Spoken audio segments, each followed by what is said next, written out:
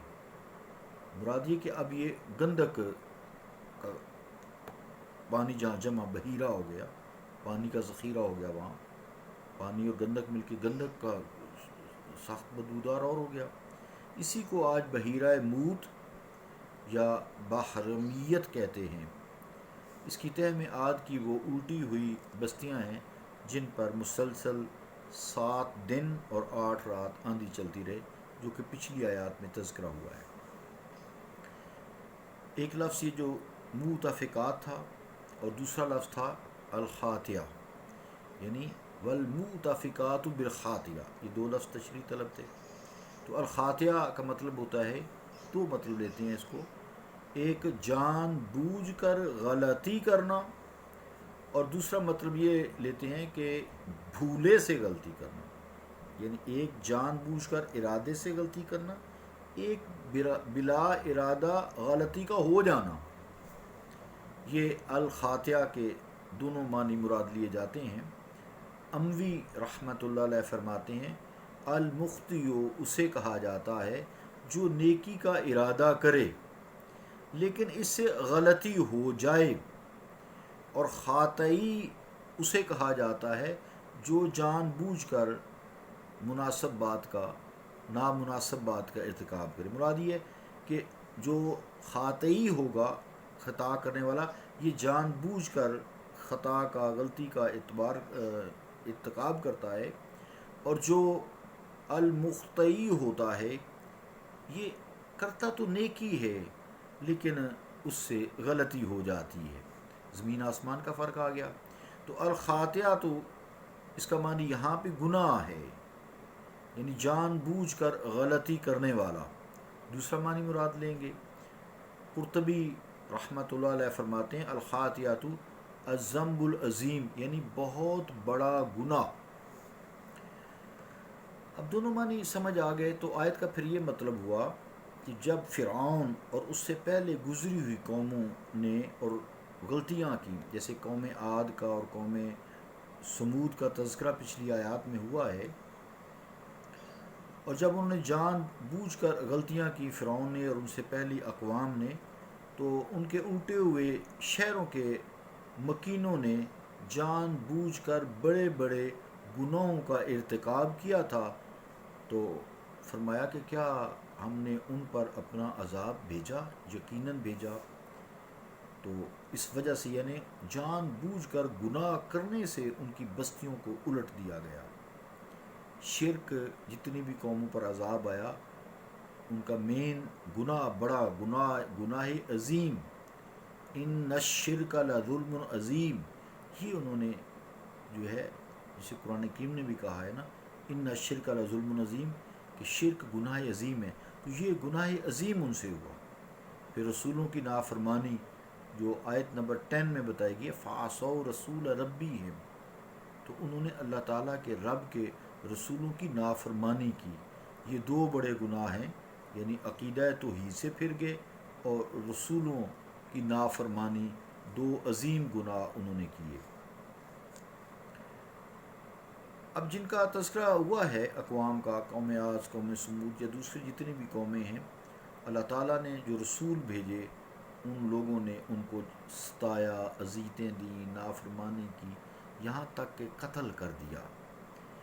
ان کی مخلصانہ نصیحتوں کی پرواہ نہ کی، اس کا یہ نتیجہ نکلا کہ ان کو مہلت دی گئی۔ جب مہلت کی گھڑیاں ختم ہو گئیں تو اللہ تعالیٰ نے ان پر شدید ترین عذاب نازل کیا اور اس کی شدت کو پھر بڑھا دیا اور ان کو تباہ کر دیا، جیسا کہ اس آیت میں ہے فَأَخَذَهُمْ أَخْذَةً رَابِيَةً، تو اللہ نے پکڑ لیا ان کو بڑی سختی سے۔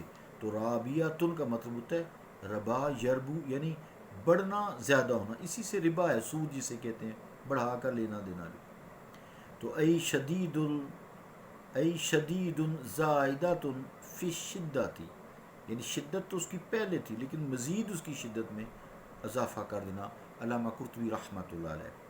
آگے جو عزیزان گرامی قدر دو آیات ہیں 11 اور 12، اس میں طوفان نوح کا تذکرہ کیا گیا ہے، جس میں منکرین تو غرق کر دیے گئے، لیکن جو مختصر گروہ حضرت نوح علیہ السلام پر ایمان لایا تھا وہ کشتی میں سوار ہو گئے اور ڈوبنے سے بچ گئے۔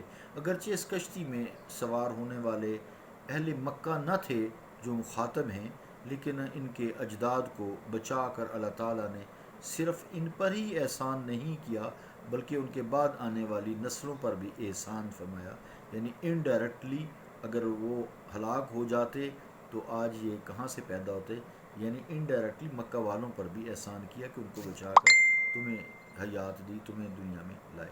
اللہ رب العالمین دین کو سمجھنے اور اس پر عمل کرنے کی توفیق عطا فرمائے۔ صلی اللہ تعالیٰ علی رسول خیر خلقہ محمد وعلی آلہ وصحبہ اجمعین برحمتک یا ارحم الراحمین۔